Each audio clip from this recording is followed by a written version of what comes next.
મિત્રો ભુજ હેડક્વાર્ટર ખાતે કચ્છના આઈજી એકે જાડેજા સાહેબની ઉપસ્થિતિમાં 121 પોલીસ યુવાનોને પાસ આઉટ પરેડ આપવામાં આવી હતી।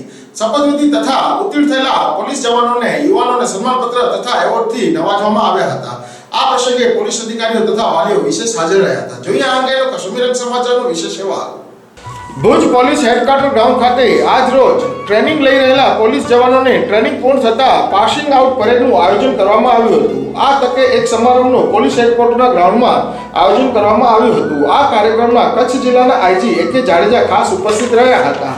સવારના 9 વાગે પોલીસ હેડક્વાર્ટર ખાતે તાલીમ પૂર્ણ કરેલા પોલીસ જવાનોને યુનિફોર્મમાં સજ્જ થઈ શપથવિધિ સમારોહમાં જોડાયા હતા। સૌપ્રથમ આઈજી એકે જાડેજા સાહેબ તથા પશ્ચિમ કચ્છ પોલીસ વડા મકરંદ ચૌહાણ દ્વારા પરેડનું નિરીક્ષણ કરવામાં આવ્યું હતું। આ પરેડ નિરીક્ષણમાં પોલીસના ખાસ વાહનમાં બંને પોલીસના ઉચ્ચ અધિકારીઓ દ્વારા ટ્રેનિંગ પૂર્ણ કરી પોલીસમાં પોતાની ફરજ બજાવવા જઈ રહેલ યુવાનનું પરેડનું નિરીક્ષણ કર્યું હતું। છેલ્લા 8 મહિનાથી ઇન્ડોર તથા આઉટડોર ટ્રેનિંગ લઈ રહેલા 121 જેટલા યુવાનો આજે તાલીમ પૂર્ણ કરી છે। તે બદલ આઈજી દ્વારા અભિનંદન સાથે સારા ભવિષ્યની શુભેચ્છા પાઠવવામાં આવી હતી।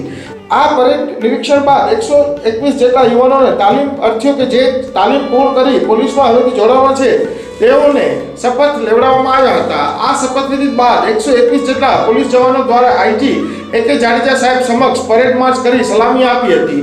આ સમારંભમાં એસપી મકરંદ ચૌહાણ, ડીવાયએસપી જયસ્વાલ સાહેબ, LCB PI JMR, DYSP Patel સાહેબ, પીઆઈ કેજે દેસાઈ, બોક્ષા સાહેબ, હેડક્વાર્ટરના પીએસઆઈ જાડેજા સાહેબ સહિતના પોલીસ કર્મચારીઓ ઉપસ્થિત રહ્યા હતા। આ અંગે કશ્મીર રંગ ટીવી સમાચાર સાથ દ્વારા કચ્છ આઈજી એકે જાડેજા સાહેબની વિશેષ મુલાકાત। આશરે 125 જેટલા તાલીમાર્થીઓએ તાલીમ મેળવી આશરે 9 થી 10 મહિનાની અને પશ્ચિમ કચ્છ જિલ્લા પોલીસ દળની અંદર એમની સામેલગીરી થયેલ છે। પોલીસ વિભાગની અંદર દાખલ થયા બાદ પ્રજા, સરકાર અને અન્ય વર્ગની લાગણીને અનુભૂતિ કરે, લોકો જે અપેક્ષા રાખે છે એ અપેક્ષાને કાયદાની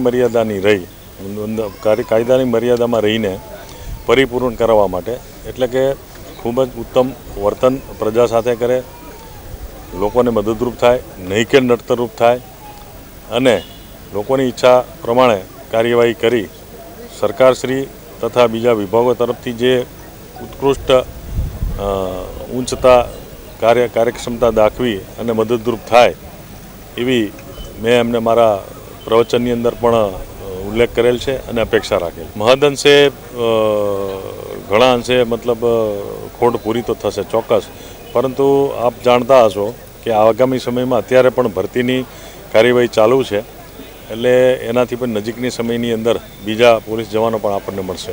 કચ્છના યુવાઓને ફક્ત એટલું જ કહેવાનું કે આપણો પ્રદેશ, આપણો જિલ્લો એ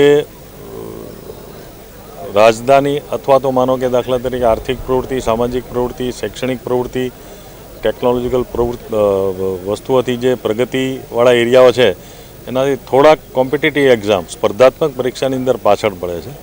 પશ્ચિમ કચ્છ પોલીસ તરફથી, પૂર્વ કચ્છ પોલીસ છે અને રેન્જના તમામ જિલ્લાઓ તરફથી સુરક્ષા સેતુ દ્વારા જે તે જિલ્લા પોલીસ અધિક્ષકશ્રીએ પહેલવૃત્તિ દાખવી ડીજીપી સાહેબ તેમજ માનનીય સરકારશ્રીની સૂચના પ્રમાણે આ તાલીમાર્થીઓ, આ જે ભરતીના એસ્પાયરન્ટ એટલે કે ભરતીને લાયક જે ઉમેદવારો છે તેઓને લેખિત અને ફિઝિકલ પરીક્ષામાં કેવી રીતે પાસ કરવી કે કેવી રીતે સિલેક્ટ થઈ શકે એ માટે તાલીમો પણ આપણે આપી। કચ્છ જિલ્લામાં આવેલ પોલીસ મથકો પર આ તાલીમ પૂર્ણ કરેલ જવાનો દ્વારા પોતાની ફરજ બજાવવામાં આવશે। આ ઉપરાંત સરકારશ્રી દ્વારા પોલીસમાં ભરતી થવા આવનાર જાહેરાતો રાખવામાં આવે છે, તો કચ્છના યુવાનો આ ભરતી પ્રક્રિયામાં જોડાય તેવી પણ અપીલ કરવામાં આવી હતી।